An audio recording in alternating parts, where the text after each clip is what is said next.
Hi guys, welcome to Chris Ryan Golf. We're at the Belfry again today. We're at the National Golf Academy and we're in the tightest fitting room today. The video today is going to be based around a drill to help you retain some of the sort of lag or the power, if you like, in your golf swing towards the golf ball, making sure we don't release that power or release those angles too early. A very, very common problem. This is something we see day in, day out from golfers that we see through the academy. Generate a pretty decent backswing, but the angles and the sort of positions they create on the way back, they lose them very early. We get a golf club which is working too much away from the body onto the downswing. That generally gives us a very shallow approach.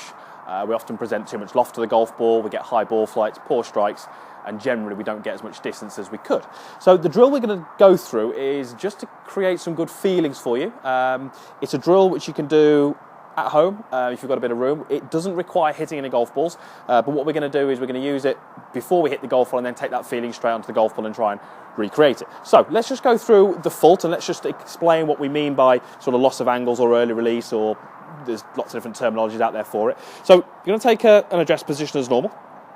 I'm just going to make a backswing and stop up to here. So we're looking at those kind of golfers who would either uncock the wrists too early into the downswing, or maybe the golfer who straightens the right arm far too early into the downswing. Both are very, very common. Both, maybe you do one of the others, or maybe you do both together, but either of those are going to give a golf club or create a golf club which is approaching the ball a little bit too shallow. We generally won't get much lean in the handle, and as I say, we get all those kind of problems from there. So what are we actually looking to do? Well, if I take the lead hand off, when I get my backswing, we're looking at roughly a 90-degree angle between the lead arm and the club shaft. It might vary depending on the golfer. It might be a little bit greater, a little bit less, but roughly 90-degree angle.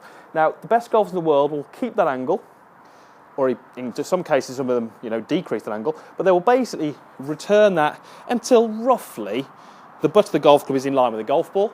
We're then going to see the club shaft is horizontal.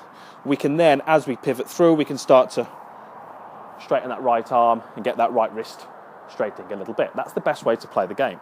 So the drill is going to be a split-handed drill, and as I said, we're going to do this without a golf ball to begin with. So what we're going to do, get you to take a starting position and just make a backswing and stop. And when you've done that, we're just going to slide the right hand just about 4 to 5 inches up the handle, and all we're going to do here is we're going to pull the club in towards the golf ball, trying to feel I pull that right hand towards my right shoulder. Okay, so rather than push the right hand away, I'm going to pull that towards my right shoulder whilst keeping the lead arm straight. Okay, so we're just going to go through and demonstrate that as it will look in the drill. So we're going to make a backswing, split the grip, and I'm going to start down as I pull that right hand towards my right shoulder. Okay, now I can't really create any more angle than that. Okay, what I'm then going to do is I'm going to slide my right hand back and I'm going to swing through. Okay, so key points to note there, when I do that, I'm not looking to just pull the arm down. Okay, we've got to understand this is a sort of, everything's related. We need to make sure we're doing this in the correct way. So up to the top, split the grip, and we're going to use the body, and we're going to start to work down to impact, pulling that right hand towards that right shoulder. That creates good angles in my lead wrist, and then from there we can go down and through. The reason we're splitting the grip is because it's a lot easier to feel when we do this incorrectly. Okay, this is going to be very, very noticeable to you if you're the kind of person who wants to do this. If you are doing that, this feeling is going to be very, very different for you, but a really, really good feeling for you. And through.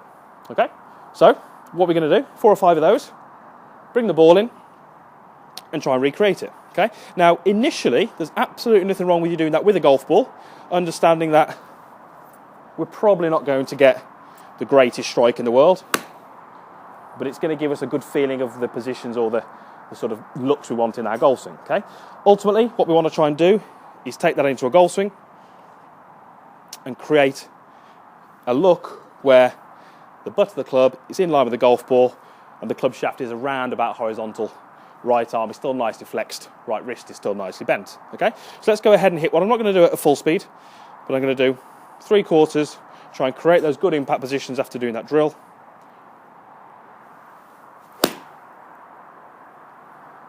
Okay, strike felt very, very solid, ball flight was pretty good.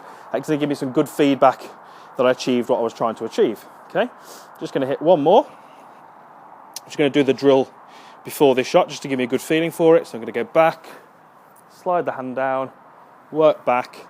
That's the feeling I'm after, okay? And then go ahead and hit it.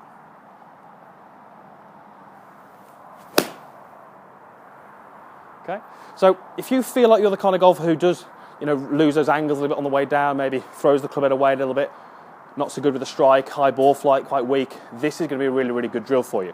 Try it on the range. Do it the way I did there, so maybe 3 or 4, then introduce the golf ball. But let's get a feel for it without the golf ball first. You're going to feel much more comfortable achieving those positions when you haven't got to focus on hitting that golf ball at a target. So do it without a ball first, introduce the ball later, and hopefully you'll see some better strikes, some better ball flights, and ultimately some lower scores. So thanks for watching. Give the video a thumbs up if you liked it. Post any comments down below. Any questions you've got, I'll try and do my best to answer as many as I can. But we'll see you again next time.